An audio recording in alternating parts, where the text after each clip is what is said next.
Rich rancher pretends to sleep to test the poor widow and freezes seeing what she does. Winter 1, 887, Western Kansas. The wind outside howled like a wounded wolf, rattling the windows of the Harper Ranch house. Snow blanketed the plains in a silent white sheet, muffling the world beneath its weight. Inside the fire crackled in the hearth of the study, throwing flickers of orange light across the leather-bound ledgers and heavy drapes. Silas Harper sat slouched in his high-back chair, eyes closed, one hand resting limp over the armrest. He had loosened the collar of his shirt and let the fire burn low, allowing the weariness of the day to cloak him like a second skin. But he was not asleep, not really. He listened, he waited. Silas Harper, once the most envied man west of the Arkansas River, was now a shell of quiet calculation. His ranch sprawled over 50 acres, his cattle marked with the HBR brand grazed from horizon to horizon, but his house had grown colder with each passing year. Since the fever took his wife and daughter 3 winters ago, the walls had held nothing but silence. Then came the storm 2 weeks ago, and with it a widow. May Whitlow had appeared like a ghost from the blizzard, clutching her 5-year-old son, Thomas, wrapped in wool and tears. Silas had found them huddled beside the barn, half frozen. She had refused charity, only asking for work. Something in her eyes, haunted, proud, and tired, had made him grant it. He let her stay on trial, but tonight he would know for certain. He kept his breathing slow and even. The grandfather clock struck 11, then soft footsteps. They came hesitantly, just barely audible above the crackle of the fire. The study door creaked open, a pause. Then it closed gently again. Silas did not move. He could smell the faintest trace of lavender and cold wool. She was here. May's steps crossed the floor, careful not to disturb anything. Silas expected her to reach for the ledgers, perhaps glance through drawers, but she did not. Instead, he heard a second, smaller set of footsteps. "Mama," the little voice whispered. Silas's heart tightened. "Hush now," May murmured. "He's sleeping." There was the rustle of fabric as she knelt on the rug just a few feet away from where Silas sat motionless. "Is he still sad, Mama?" May sighed. "Yes, baby. I think so. Like Papa used to be." There was a pause. "Yes. A different kind of sad, but it still lives in his eyes." Silas felt something shift inside him. Thomas spoke again. "He gave us firewood and food. Does that mean he's good?" May's answer came slow, thoughtful. "Yes, I believe so." "A good man can still carry pain." Silas expected her to rise, then perhaps tuck the boy back to bed, but instead she whispered, "Let us pray." She took the boy's small hand and in a low, trembling voice began. "Dear Lord," she said, "thank you for this roof, for this warmth, and thank you for the man who gave it to us." Thomas echoed, "Thank you for Mr. Harper." May continued, her voice catching. "Please, if there is still kindness left in this world for him, help him find it. Let him know that he is not alone, even if he feels it. Help his heart to remember how to feel joy. He carries so much sorrow." Silas's throat closed, his hands curled slightly instinctively into the chair's worn leather. May's voice softened further. "And help me, Lord, to earn what we've been given, to never take more than we need, and if the day comes when we must leave, let us do so with heads held high, not as beggars but with dignity." Thomas yawned. "Amen." May kissed his forehead. "Amen." Then slowly she stood. Silas heard her gather the boy into her arms. "Come on, sweetheart. Time for bed." "Yes, Mama." The footsteps receded. The door clicked shut. Silas opened his eyes. The fire had dwindled to glowing coals. His face felt warm, but his chest was burning. He sat in the silence they left behind, and for the first time in years, he did not feel entirely alone. Harper Ranch, 5 days later. The night stretched long and quiet. each one colder than the last.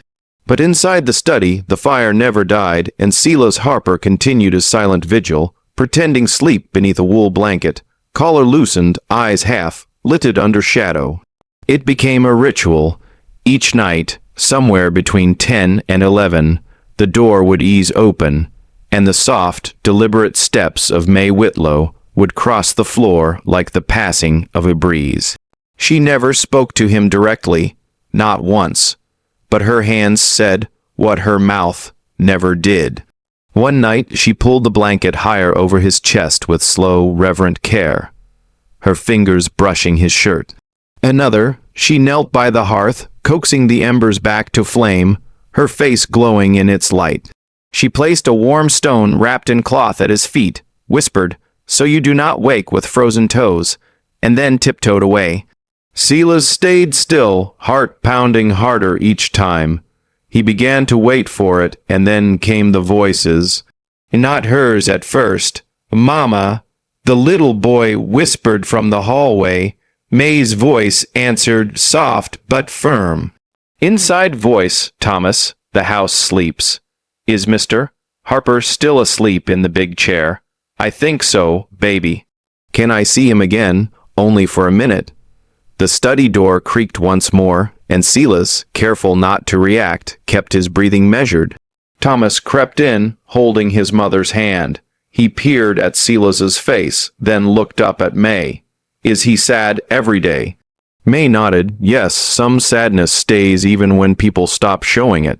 Like Papa." May hesitated. "Yes, your father had sadness too. But Mr. Harper's is quieter. He hides it deep like a root under snow." Thomas looked back at Silas, thoughtful. "Does he have anyone left?" "No," May replied gently. "Not anymore." Silas felt her words like a weight on his chest. "True, so painfully true. Then who brings him warm soup?" "We do," she said, "because kindness does not wait to be asked. It is something you offer freely, even if he never smiles." Even then, Silas's eyes burned behind their lids. The next night it happened again, but this time May lingered after Thomas had gone. She stood in the shadows near the desk, her voice barely above the crackle of the fire. "I saw you today," she said softly, "out by the fence mending it yourself. You have hired men who could do it faster, but you did not ask them." She knelt again, adjusted the blanket across his legs. "Maybe keeping your hands busy helps quiet your thoughts." Silas wanted to speak, to open his eyes, but something in him, pride, shame, fear, kept him still. May continued, her voice trembling. "I know what it is to miss someone so much you forget how to speak out loud. I talk to myself when no one's listening, too." She rose, brushing off her dress, and turned to go, then paused. She reached into her apron pocket and pulled out a folded piece of paper. Carefully, she set it on the desk beside him. "I know you will find this," she whispered, "even if you pretend not to." Then she slipped out. Only when the door closed did Silas open his eyes. The firelight danced on the desk. With a shaking hand, he reached for the note. It read, "Mr. Harper, you may not see it yet, but I believe you are worthy of love again, even if you do not believe it yourself." He stared at the words for a long time. His hands tightened around the page. Then slowly he folded it and tucked it inside the cover of his old ledger. The fire crackled behind him, and for the first time in years, Silas Harper smiled, barely but real. Silas sat at his desk long after the fire had died, staring into the shadows as if trying to summon ghosts. His ledger lay open, untouched, the numbers blurring on the page. In his hands, he held the folded note May had left him the night before. He had read it more than once, 5 times, maybe 6, and still it struck like a stone. The chest, he closed his eyes, and for the first time in a long time, let himself remember a summer afternoon. Sunlight slanting through white curtains, laughter from the yard, his wife, Abigail, brushing flour from her hands, walking over to him while he sat at this very desk, frowning over cattle receipts. She leaned down and touched his forehead gently. You will lose yourself in numbers. Silas, she had teased, her touch warm and familiar. Come outside. Life's not in the ink. That was the last day she ever smiled. The fever came swiftly, took their daughter first. Abigail followed 3 days later, and just like that, the house had fallen silent. For 3 years he had buried every memory, sealing it in stone, until May Whitlow, with her trembling hands and quiet strength, had unknowingly shattered the silence. She had touched his forehead just like Abigail had once done, not with pity, but with care, a small act, and yet it unraveled something inside him. He opened a drawer, pulled out a worn notebook with a cracked leather cover. Inside were pages of figures, prices, birth records for cattle, but at the very back he found a blank page. His pencil hesitated, then began to move. She does not know. She thinks I am asleep when she speaks, when she prays, but her words stitched together the seams of something I thought had long torn apart. She does not know. She is mending what I believed beyond repair. He paused, then added one final line. She does not know I smiled last night for the first time in 3 winters. The next morning, the knock at the study door startled him. Come in, he said, expecting one of the ranch hands. Instead, Thomas entered, holding something behind his back. The boy's cheeks were pink from the cold, his blonde hair tousled, his boots too big for his feet. I made you something, the boy said. Silas raised an eyebrow. Did you now? Thomas stepped forward, revealing a folded piece of paper covered in bright smudges of blue, yellow, and green. He placed it on the desk, proud as a prize rooster. Silas unfolded it. It was drawing, crude but clear. A man with a big brown hat standing beside a red barn. A little boy stood next to him, holding his hand. Both were smiling. In the sky, a yellow sun beamed down, and there were flowers. Above the scene in blocky letters, Mr. Silas, when he is happy. Silas stared at the drawing for a long moment, heart thudding. Do you like it? Thomas asked, suddenly uncertain. Silas looked up, voice rougher than he meant. Yes, I do very much. Thomas grinned. Mama says, smiles are like lanterns. They don't chase away the dark, but they help you see where to go. Silas chuckled, a real sound. It startled them both. Thomas blinked, eyes wide. You laughed? I suppose I did, Silas replied, folding the drawing gently and placing it on his desk like it was worth more than gold. Can I tell Mama you liked it? Yes, Silas said, then softer, and thank her for the lantern. The kitchen was dim that morning, lit only by the gray light seeping through frostbitten windows. A pot of water sat untouched on the stove, steam rising lazily, and the smell of onions barely lingered in the air. Silence hung heavy. Silas had woken earlier than usual. A strange pull in his chest, not unlike a whisper, had urged him down the stairs. He passed through the parlor and study without much thought, but when he reached the kitchen, he stopped cold. May was on the floor. She was crumpled beside the stove, her body curled like a child's, one hand still gripping a wooden spoon. Her shawl had slipped from her shoulders, her face, so pale, so still, was slick with sweat. May. Silas crossed the room in 3 long strides and dropped to his knees. Her skin was clammy, her lips cracked and colorless. Her eyes fluttered open for a brief second. Thomas the soup, she mumbled. Silas scooped her into his arms before she could say another word. You are burning up, he said under his breath, voice low with urgency. You should have said something. He turned toward the hallway and barked, Lydia. The older woman appeared moments later, wiping her hands on a cloth, her posture stiff as ever, gray hair coiled tight at her nape, eyes sharp behind wire spectacles. What is it? She asked, and then her lips thinned as she took in the sight. She collapsed, Silas said. Where is Thomas? In the pantry, playing with the wooden crates. I kept him busy. Silas nodded. Good. Send for Dr. Rohr now at this hour. Lydia frowned. Mr. Harper, she is a maid. She is not just a maid. Silas growled. his voice louder than it had been in months. "Send for him." Lydia's eyes narrowed, but she turned to go. As Silas carried May upstairs, she stirred faintly in his arms. "I was going to make the broth." "He likes it with carrots. You should be in bed," he muttered, her head lulled against his chest. "Please do not send us away." Silas's breath caught. "What?" he asked, stopping halfway up the stairs. "Do not send me away. We will go if we must. Just give Thomas a warm place till spring." Her voice was barely a breath. Silas gritted his teeth against the pressure building in his throat. He climbed the rest of the stairs and laid her on guest bed, the one that had once belonged to Abigail's sister when she visited in summers long ago. He pulled the covers over May's trembling frame and brushed the damp hair from her forehead. Downstairs, Lydia returned, her expression unreadable. "The boy's asleep," she said, "and Tom left for town. He will fetch the doctor." Silas turned to her, voice calm but cold. "I want hot water, blankets, broth, and I want you to show her the respect due any woman under this roof." Lydia lifted her chin. "With all due respect, Mr. Harper, your wife would not have allowed this." Silas met her gaze. "My wife is dead." The words were blunt, final, and for a long moment Lydia said nothing. Then she bowed her head slightly and left the room. Hours passed.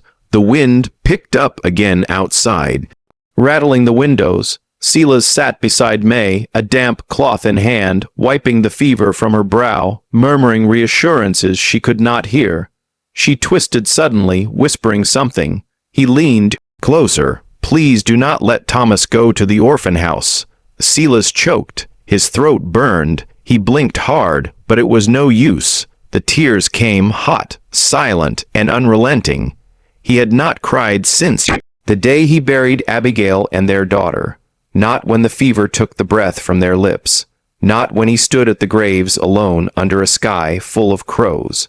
But now this woman, fragile and fierce, afraid not for herself, but for her boy, broke something open inside him. "You are not going anywhere," he whispered, clutching her hand. "Neither of you. You are safe here." May did not respond, lost in fever dreams, but her fingers curled faintly around his. And Silas Harper wept beside her as the storm outside howled into the dark. May stood quietly by the edge of the front porch, her coat wrapped tight around her thin frame. The morning frost clung to the railing like lace, and her breath curled into the air in pale, fleeting ghosts. A small leather satchel sat at her feet, tied shut with a frayed ribbon. Inside, 2 dresses, a brush, and Thomas's small wooden horse. She had waited until Silas rode out to check northern fences, or so she thought. "You were just going to leave." May froze. Silas's voice came from behind her, quiet but firm. He stepped out onto the porch, gloves in one hand, coat unbuttoned, eyes unreadable. His boots crunched softly on the old wood planks as he stopped a few feet away. "I thought it best," May said without turning.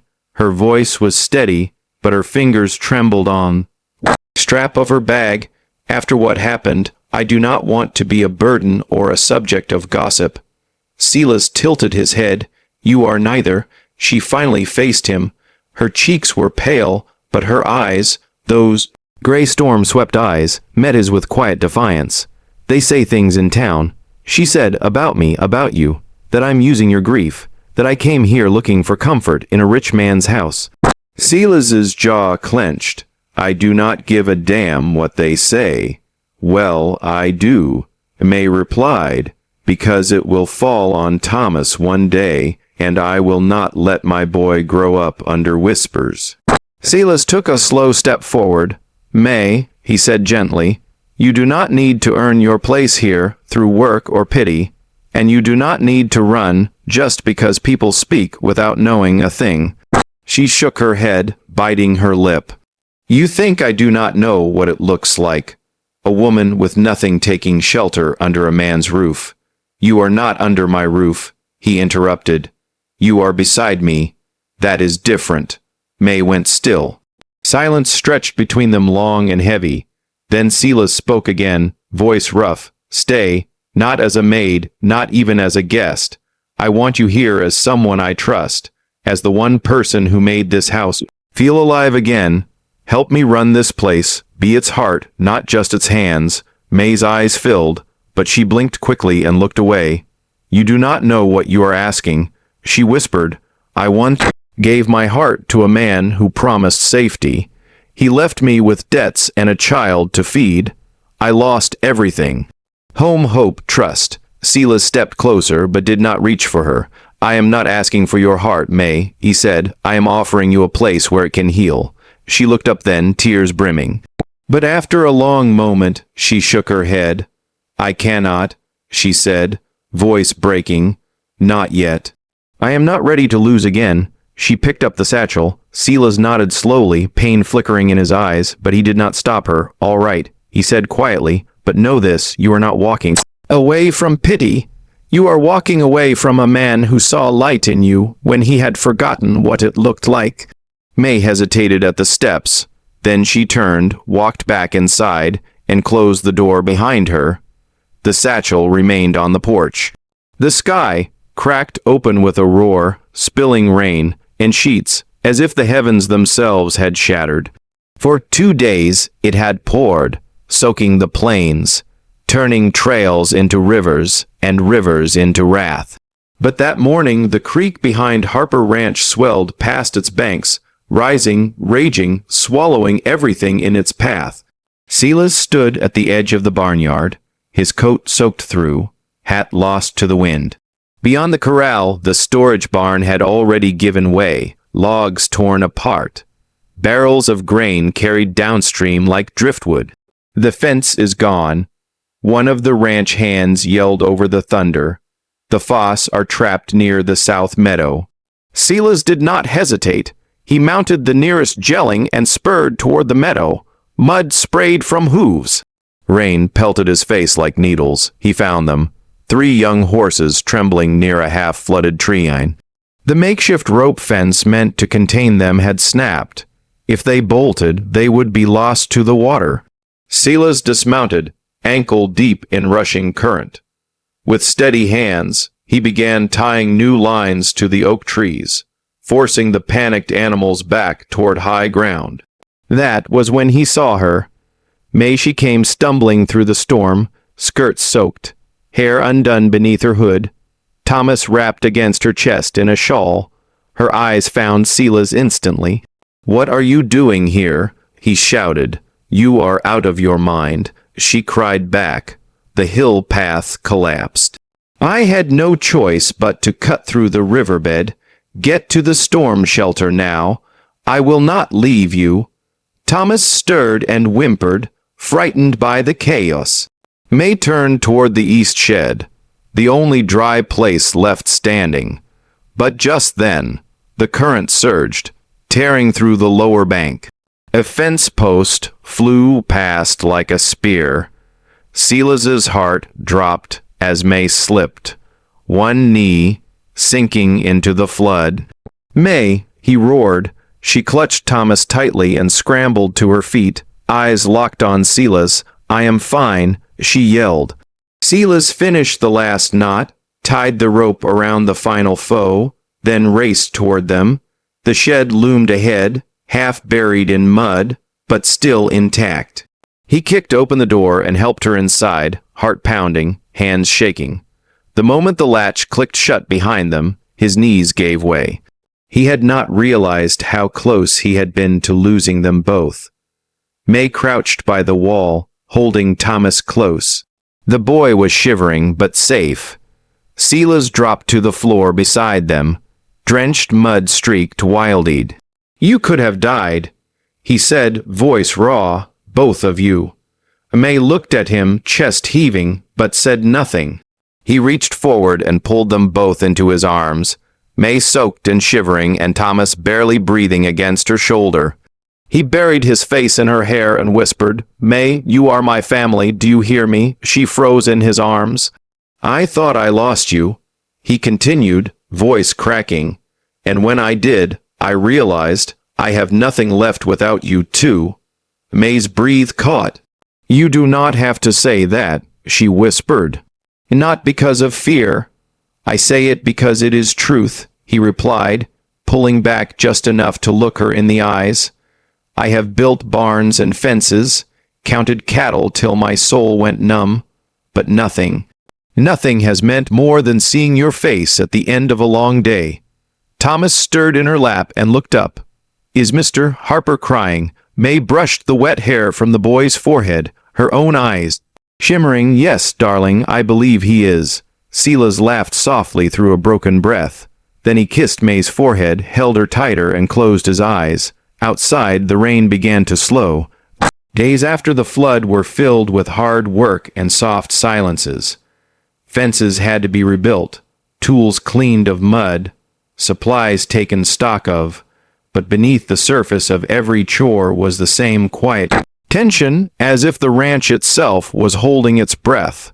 Word had reached town, and as word always did in places like this, it twisted and spread like smoke through dry grass. Silas Harper had taken a poor widow into his home. Silas Harper had been bewitched. Silas Harper had finally lost his mind to grief. May heard it first in whispers at the market, half smiles, half pity, then in the bakery, where conversation stopped when she entered. She had lived through worse, but now she was not alone, and that made it different, that made it personal. Silas noticed it too, the way people paused longer when speaking his name, how Mr. Hensley from the bank greeted him with forced cheer, how Lydia, his oldest staff, began setting his breakfast without eye contact.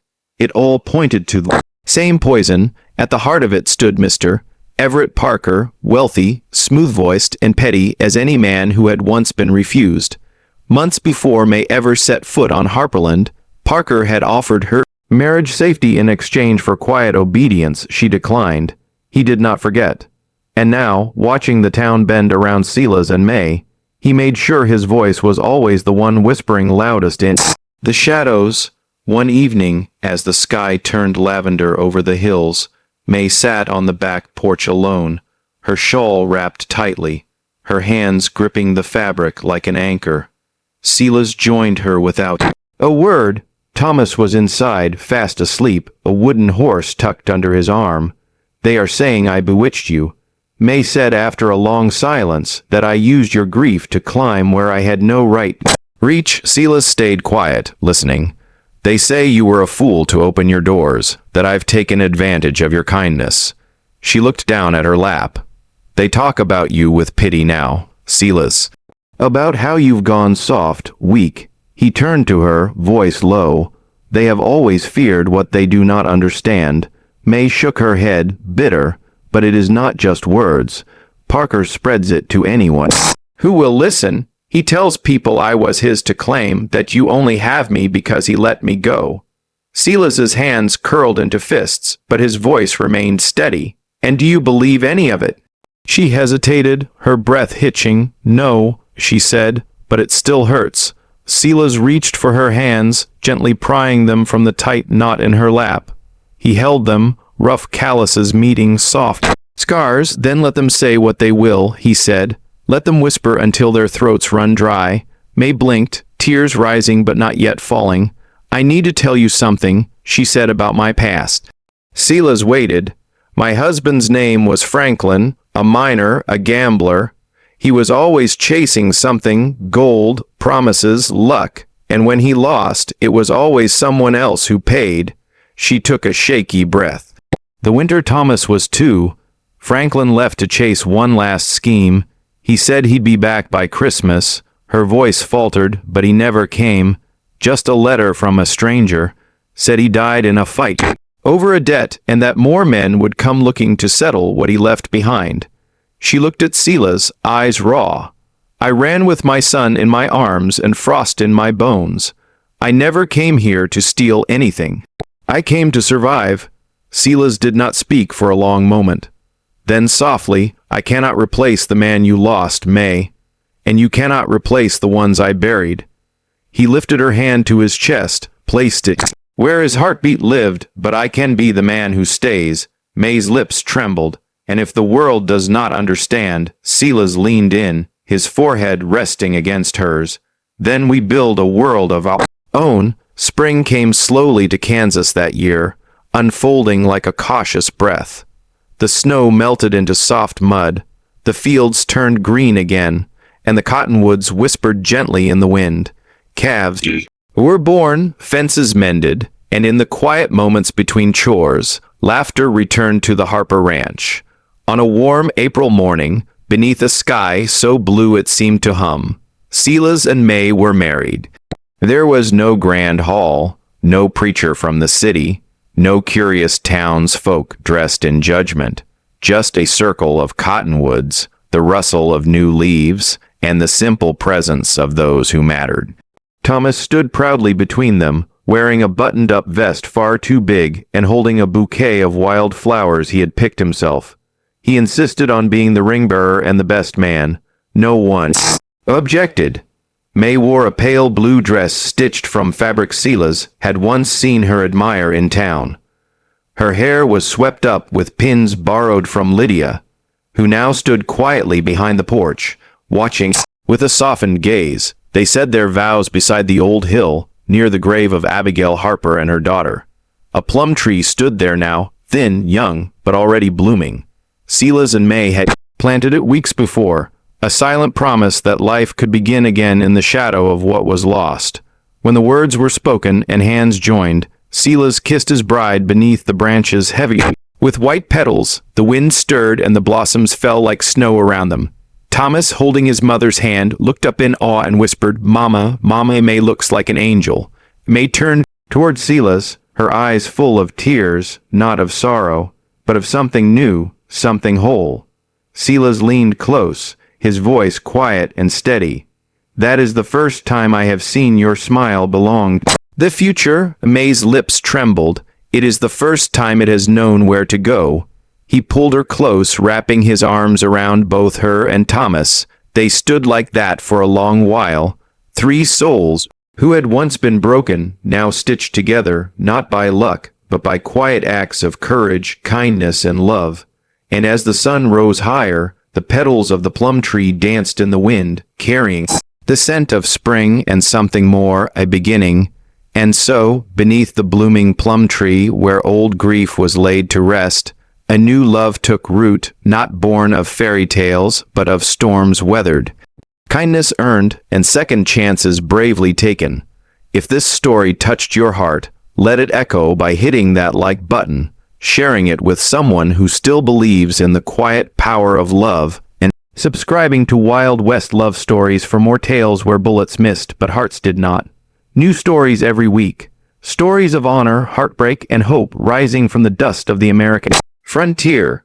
Subscribe now and join us where love defies time, distance, and bloodlines. This is Wild West Love Stories, where every ending leaves behind the echo of something real.